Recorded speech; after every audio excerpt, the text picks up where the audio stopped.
میں آپ سب کو اپنی طرف سے دل کی ہوئی گہرائیوں سے مبارکباد کرتا ہوں اور سلام بولتا ہوں۔ آج میں آیا ہوں ایک تنظیم کو چھوڑ کر تقریباً 50 سال کے بعد۔ میرے محترم دوست 1-2 سال مجھ سے بڑے ہی آگے پڑھتے تھے، میر سیف اللہ صاحب، میں نے ان کو بھی اپنا پہلا ووٹ ڈالا جب سیکٹری بنے تھے کالج میں، سوپور کالج میں۔ تب میں وہاں پر اسٹوڈنٹس پیپلز کانفرنس کا اسٹوڈنٹس ونگ چلا رہا تھا میں۔ اس کے بعد میں نون صاحب کا ایگزیکٹیو باڈی کا ممبر بھی رہا ہوں، اسٹیٹ ایگزیکٹیو باڈی کا ڈسٹرکٹ سیکرٹری بھی رہا ہوں، فائنلی کانسٹیچوئنسی ہیڈ سجاد نون صاحب کا بھی رہا ہوں، اور رامال کا بلاک پریزیڈنٹ بھی تھا۔ ایک لانگ جرنی ایسا ہے، لیکن فائنلی میں اسی نتیجے پر پہنچا کہ یہ جو ہم پارٹی چلا رہے ہیں، کشمیری میں کہتے ہیں کہ یہ گاؤں چوہان آسان گو کرے سارے جوان۔ پارٹی بہت کرتے ہیں، پارٹی میرے پاس بہت ہیں، لیکن میں یہ سوچ رہا ہوں کہ آج ہمارے سی ایم صاحب پہلے یہاں آئے ہیں، آپ ان کو سننا چاہ رہے ہیں، میں زیادہ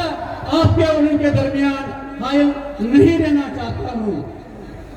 چودھری صاحب، مجھے اپنی تنظیم میں اختلافات ہوئے، کسی ذاتی مقصد کے لیے نہیں، صرف اس بات پر مجھے وہاں کہا جا رہا تھا کہ الیکشن جو چانس گام ساڑ شیت پنہ گام من پنہ بلاک من 2000 ووٹ دین کرف کانسٹیچوئنسی من دین بیس کر کس پر کیسے کر، مگر میں نے کہا، پھر میں نے بھی کہیں پر چھوٹی موٹی کمٹمنٹس کی ہیں لوگوں کے ساتھ، تو مجھے ان کے کام کرنے ہیں۔ انفارچونیٹلی جب وہاں پر ایم ایل اے فنڈ بانٹا گیا، مجھے پوچھا ہی نہیں گیا، اور میں نے کہیں پر کچھ کمٹمنٹس کی تھی وہ پورا نہیں ہوگی، اختلاف بڑھتا گیا۔ میں ان کو یقین تھا کہ میں نکلوں گا، میرے خیال میں یہاں ان کو یقین تھا کہ آئے گا، میں ایسا ایک ورکر تھا، لیکن میں نے فیصلہ کیا کہ اب اگر مجھے کہیں پر جانا چاہیے تو وہ ہے نیشنل کانفرنس۔ چودھری صاحب انہوں نے مجھے پھر دعوت دے دی، ہمارے علاقے کے وہ ذیشور ہمارے نیشنل کانفرنس کے ورکران، چاہے وہ ڈسٹرکٹ سیکرٹری صاحب، چاہے وہ بلاک پریزیڈنٹ صاحبان، چاہے باقی ورکران صاحبان جو وہاں پر تھے، وہ میرے پاس آئے۔ میرے پاس بہت سارے لوگ آئے تھے، کچھ لوگوں نے پیسے آفر کیے، کچھ لوگوں نے یہ کہا ہم آپ کو گاڑی دیں گے، پیسہ دیں گے، تنخواہ رکھیں گے، سری نگر میں کوارٹر دیں گے۔ میں نے بولا یہ تو ہو گیا میرے پیٹ کا کام، لیکن اس غریب عوام کا کام نہیں ہوگا، وہ اگر ہوگا تو وہ ہوگا صرف اور صرف نیشنل کانفرنس میں۔ میں اپنے لیڈر سے بھی کہتا ہوں، جو مجھے آج تک لیڈر تھا، جو میں باقی جو یہاں پر وہ ڈیڑھ ان کی مسجدی بنا رہے ہیں، میں ان سے بھی کہتا ہوں چھوٹی پارٹیاں سب کرو ان کو نیشنل کانفرنس میں، ہمیں ساتھ کے ہاتھ مضبوط کرو۔ یہی ایک راستہ ہے، یہی واحد راستہ ہے جو اس قوم کو آگے لے سکتا ہے، جو اس قوم کو اپنے عزت اور وقار دلا سکتا ہے۔ یہ وہی ایک پارٹی ہے۔ اس پارٹی کو بھی یہاں پر توڑنے کی کوشش کی گئی تھی،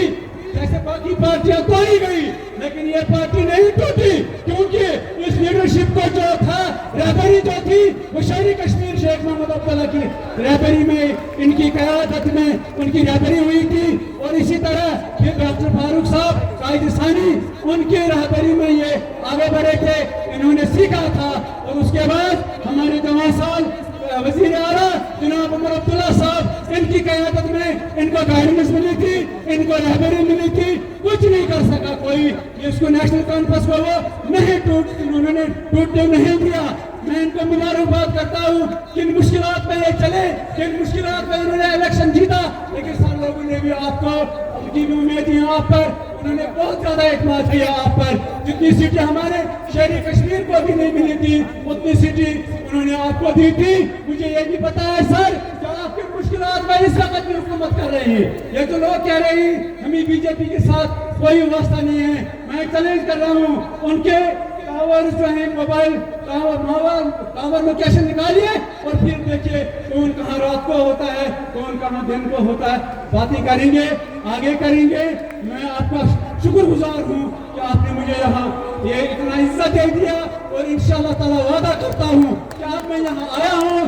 انشاءاللہ مرنے کے بعد ہی یہاں سے نکلوں گا۔ وآخر دعوانا الحمدللہ رب العالمین۔